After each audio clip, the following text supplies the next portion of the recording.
Olá, você que gosta de ciências, em particular você que gosta da química. Seja muito bem-vindo a mais uma videoaula do canal Química Ciência Central.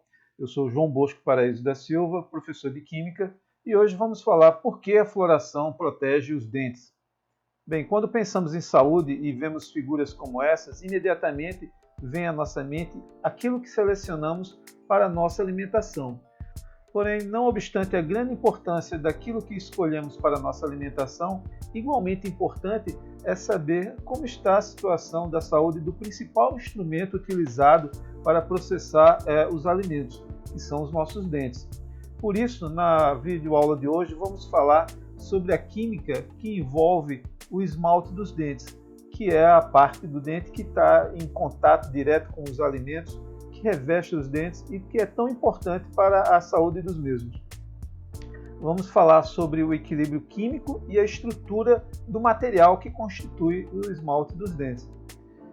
Bem, o esmalte dos dentes é constituído principalmente de um composto iônico sólido chamado hidroxiapatita, cuja fórmula é Ca5PO4,3OH. Então é um hidroxifosfato de cálcio. Bem, a gente sabe que quando os dentes entram em contato com a água, eles não são dissolvidos. Então, a interação da hidroxiapatita, que é este sólido, com a água, leva a uma pequena quantidade, daí essa seta pequena aqui apontada para o lado direito, da formação desses íons cálcio 2+, em solução aquosa, de íons fosfatos em solução aquosa e de íons hidrox em solução aquosa. Bem, como qualquer equação química, existe um número que mensura a extensão com que reagentes se transformam em produtos e produtos são restituídos a reagentes, que é a constante de equilíbrio, cujo valor não é surpreendente ser tão pequeno quanto este, 10 a menos 54, na temperatura de 20 graus Celsius e no pH de 4,6.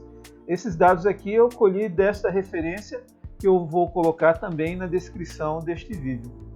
Bem, a constante de equilíbrio é, por definição, uma fração, onde no numerador aparecem as atividades dos íons que estão nos produtos, elevado a seus correspondentes coeficientes estequiométricos, 5 no caso do íon cálcio 2+, a atividade do íon PO4 3- elevado à terceira potência, que é o coeficiente estequiométrico dele aqui na equação química, e do íon OH-, que está elevado aqui à primeira potência, dividido pela atividade das espécies que estão nos reagentes, a hidroxiapatita e a água líquida pura.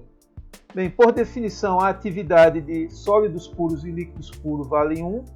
Bem, para aqueles que não estão lembrados desse conceito ou que nunca viram, a gente vai criar um vídeo para falar sobre isso e vamos colocar em breve na descrição deste atual vídeo para os interessados acessarem posteriormente. Bem, a constante de equilíbrio, portanto, vai ser simplesmente aqui um produto, uma multiplicação das espécies que estão em solução, dividida aqui pela concentração padrão elevado à nona potência, onde essa concentração padrão vale 1 mol por litro. Veja que este valor, quando você eleva a concentração padrão à nona potência, você vai ter aqui 1 elevado à nona, que continua sendo 1, mol a nona dividido por litro a nona potência. Talvez você esteja achando um pouco estranho essa expressão aqui da constante de equilíbrio, achando que tem uma outra maneira que talvez você já viu em algum outro local por aí, como se escreveria para este tipo de equação química a constante de equilíbrio. Vamos abrir aqui um parênteses para falar sobre isso. Talvez você esteja lembrado que essa constante de equilíbrio, muitas vezes, ela recebe esse índice aqui, KPS, para lembrar que existe aqui nessa equação um produto das espécies que estão na forma de íons solubilizadas na solução. Bem, em particular, se a gente olha para essa expressão, se chegaria à conclusão que KPS teria uma unidade de mol sobre litro elevado à nona potência, o que é incorreto porque nós sabemos que constante de equilíbrio é uma quantidade adimensional. Vamos fechar agora o parênteses e, portanto, vamos retornar aqui à nossa definição original, que é a constante de equilíbrio escrita de uma tal forma, a partir do conceito de atividade, em que ela fica uma quantidade adimensional. Né? Repare que aqui no numerador você tem concentração elevada à quinta, vezes concentração elevada à terceira, vezes concentração elevada à primeira, portanto no numerador você teria aqui concentração molar elevada à nona potência, dividido por concentração molar elevada à nona potência, ficaria adimensional, como nós sabemos que deve ser. Muito bem, agora que nós sabemos como que a constante de equilíbrio depende das concentrações das espécies presentes em solução, vamos agora incorporar uma informação valiosa, que é saber o que acontece quando fazemos uso de uma alimentação rica em carboidratos. Acontece que quando esse carboidrato entra em contato na nossa boca com as bactérias usuais, normais, que estão presentes dentro da nossa boca, há a produção de ácido. E a questão é, o que esse ácido provoca na interação com o esmalte dos dentes? E tem duas perguntas que a gente precisa responder sobre a interação desse ácido com o esmalte dos dentes. Primeiro é saber por que é relevante a gente conhecer em detalhes essa interação e como se dá, né? A segunda pergunta seria como se dá essa interação do ácido com o esmalte dos dentes. Muito bem.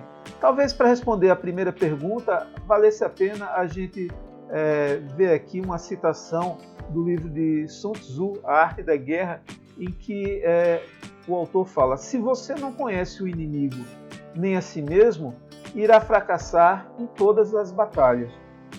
Bem, talvez uma maneira de você reescrever isso aqui dentro do contexto do que estamos interessados seria dizer: se você não conhece o que um ácido pode fazer, nem a química do esmalte dos dentes, irá fracassar na sua saúde bucal. Portanto, esta é a razão. A gente precisa compreender os processos fundamentais que estão associados à interação de um ácido com o esmalte dos dentes, para saber como que a gente pode se prevenir, como que a gente pode ter sucesso na nossa saúde bucal. Muito bem. A outra pergunta é qual é o mecanismo de ação desses ácidos sobre os esmaltes dos dentes. E para isso existem na literatura dois mecanismos que nós vamos discutir a partir de agora. No primeiro mecanismo, sabendo a equação envolvida na solubilidade da hidroxiapatita, né, que a gente já mencionou aqui, a formação de íons cálcio 2+, de íons fosfato e o íon hidroxila. Para não ficar apenas uma equação química por si só, acho que é sempre rico a gente ilustrar isso a partir de uma figura, né? Uma figura ajuda muito a gente entender os processos. Então temos aqui uma figura representativa do dente, né? E na sua superfície, onde temos o esmalte.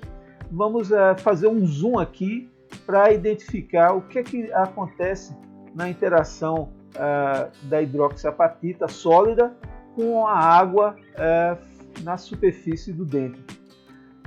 Bem, inicialmente a gente deve lembrar que as moléculas de água elas vão se orientar espacialmente de acordo com a carga do íon. Por exemplo, o íon cálcio 2+, vai fazer com que as moléculas de água estejam orientadas a partir dos seus pares de elétrons, apontando para essa carga positiva, porque é aqui nessa região do oxigênio onde estão os pares de elétrons que se concentra a carga negativa na molécula de água, ao passo que no íon PO4 3- e no ânion OH-, as moléculas de água estarão interagindo com esses ânions a partir dos hidrogênios, né? Os hidrogênios estarão apontando para esses ânions porque os hidrogênios têm uma carga parcial positiva, né, na molécula de água.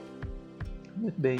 Então o que vai acontecer aqui é que essa interação entre o íon cálcio 2+ e as moléculas da água vão fragilizar as interações que ocorrem dentro do sólido entre o cátio e o ânion, entre o cálcio 2+ e o PO4 3-, e isso vai levar à formação de íons cálcio 2+ em solução aquosa, íons PO4 3- em solução aquosa e também de íons OH-. Lembrando que esse íon cálcio 2+ aquoso, na verdade, é o íon cálcio com as moléculas de água no seu entorno, né? E o equivalente para o íon PO4 3- ou OH- é que um desses íons vai estar agora com as moléculas de água, com os hidrogênios apontando para esse ânion, né? Muito bem.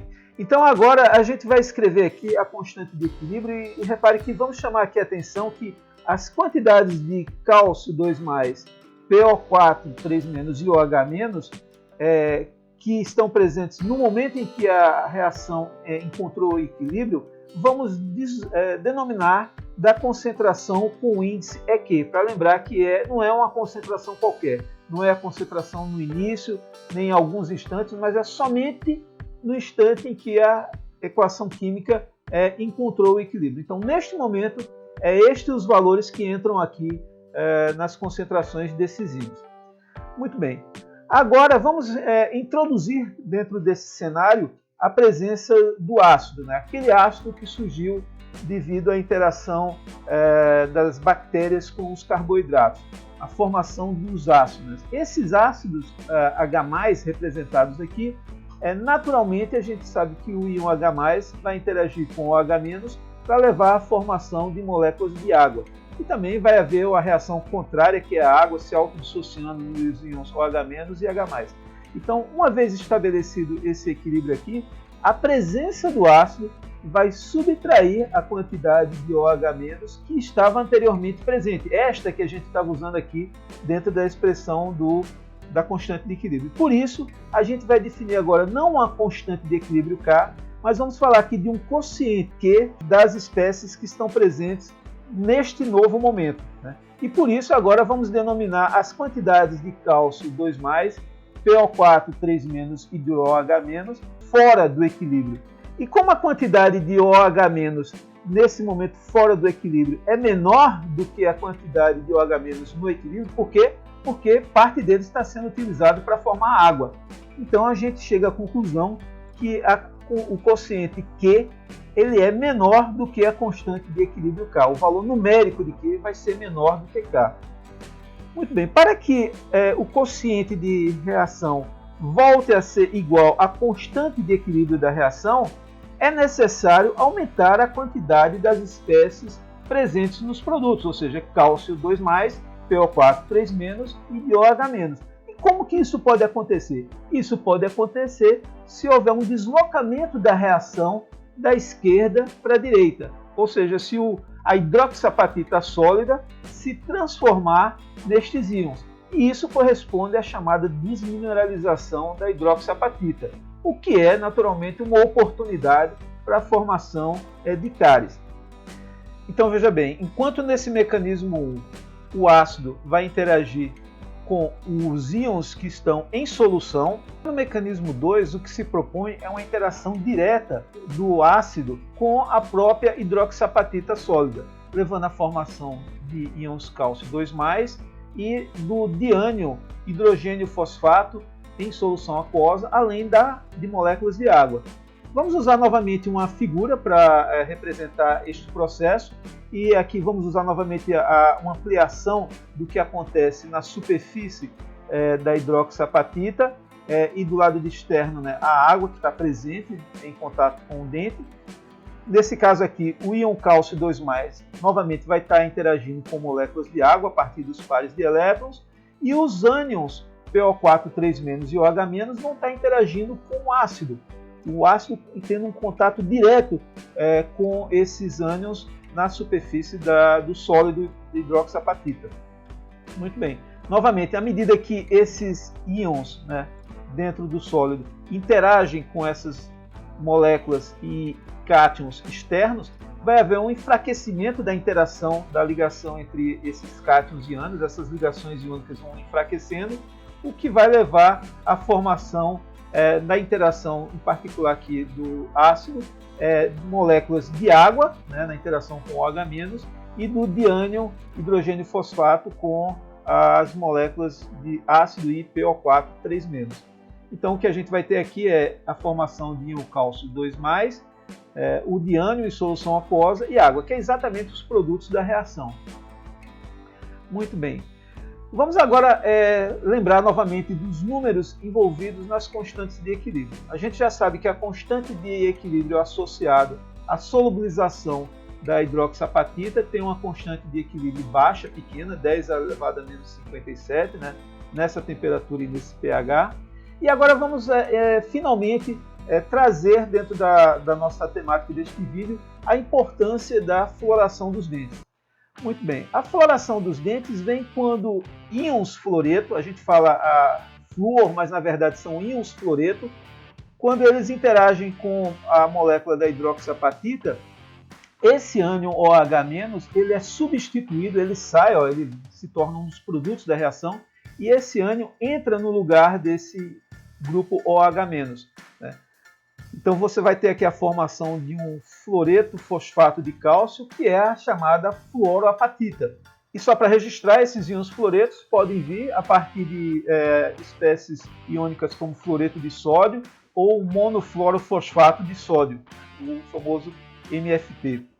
Muito bem. O ponto é que este material novo formado, ele vai estar em contato com a água e também vai ter uma certa solubilização. Uma parte dele irá ser solubilizada. Então, novamente aqui, uma pequena quantidade vai ser solubilizada, representada por essa seta pequena, que vai formar cálcio 2+, PO4 3- e íons fluoreto. A grande novidade aqui é o valor da constante de equilíbrio, que ela vale aproximadamente 10 elevado a menos 60 na temperatura de 25 graus Celsius e numa faixa de pH que vai de 4,5 a 6,4. Esses números foram obtidos desta referência, que eu também vou colocar na descrição desse vídeo, para quem desejar consultar a posteriori. Muito bem, agora vamos fazer uma comparação dessas duas constantes de equilíbrio. Bem, se você divide os valores da constante de equilíbrio da fluoroapatita pela hidroxapatita, ou seja, se você divide 10 elevado a menos 60 por 10 elevado a menos 57, isso aqui dá 10 elevado a menos 3, que é o equivalente a 1/1000. Em outras palavras, a constante de equilíbrio da fluoroapatita ela é 1/1000 do valor da constante de equilíbrio da hidroxapatita. Bem, e agora por último vamos fazer uma observação aqui importante que diz respeito ao tamanho do raio iônico do OH-, que é 1,53 angstroms, e comparar ela com o raio iônico do íon fluoreto, que é 1,33 angstroms. Então a gente vê que esse valor aqui ele é menor, né, desse íon F-, essa sendo a razão pela qual ele pode substituir, pode entrar no lugar da cavidade ocupada pelo íon OH- na hidroxapatita.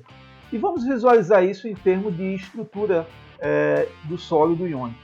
Vamos utilizar aqui o programa Mercury na sua versão 3.3 e em que é possível você importar de outros locais, em que eu também vou colocar na descrição desse vídeo, a estrutura da hidroxapatita. Ela é representada aqui nessa figura, onde a representação dos átomos é que em vermelho são os átomos de oxigênio, em laranja o de fósforo, o cálcio são essas esferas em verde e o hidrogênio aqui é representado por essa esfera em branco. Então está aqui o grupo OH-, né, da hidroxapatita, o grupo hidrox, e vamos remover aqui momentaneamente esse hidrogênio para facilitar a nossa visualização, mas lembrando que na estrutura ele está presente, ok? A distância da ligação cálcio-oxigênio na hidroxapatita é 2,385 angstroms. Muito bem. Agora vamos comparar com a estrutura da fluoroapatita. A única diferença é que aqui no lugar do íon OH foi introduzido o íon fluoreto. Então veja que o íon fluoreto está interagindo aqui com os átomos de cálcio e o valor desse comprimento da ligação é um pouco menor, é 3% menor que aquele da hidroxapatita, vale 2,300 anos. Aí você está falando, mas é uma diferença pequena. De fato, este número aqui é apenas 3% menor do que essa mesma distância de ligação cálcio-oxigênio na hidroxapatita. Acontece que você lembra que você tem aqui 3 ligações, F-Ca2+, né? E você tem esta entidade como um todo se repetindo no sólido ao longo de todos os eixos, ao longo do eixo X, Y e Z, ou seja, à esquerda, à direita, acima e abaixo, à frente e atrás desta porção, que aqui é representada. Portanto, você tem ao longo da rede vários íons OH- que estão sendo substituídos, e no conjunto você vai ter agora um material mais estável, né? Então, pessoal, resumindo, a fluoração da hidroxiapatita leva à fluoroapatita, que é um material com propensão à desmineralização do esmalte dos dentes cerca de 1000 vezes menor que a própria hidroxiapatita, em temperaturas de 20 a 25 graus Celsius e pH de 4,6. Bem, por hoje é isso, pessoal. Espero que vocês tenham gostado. A gente se vê numa próxima videoaula. Um forte abraço.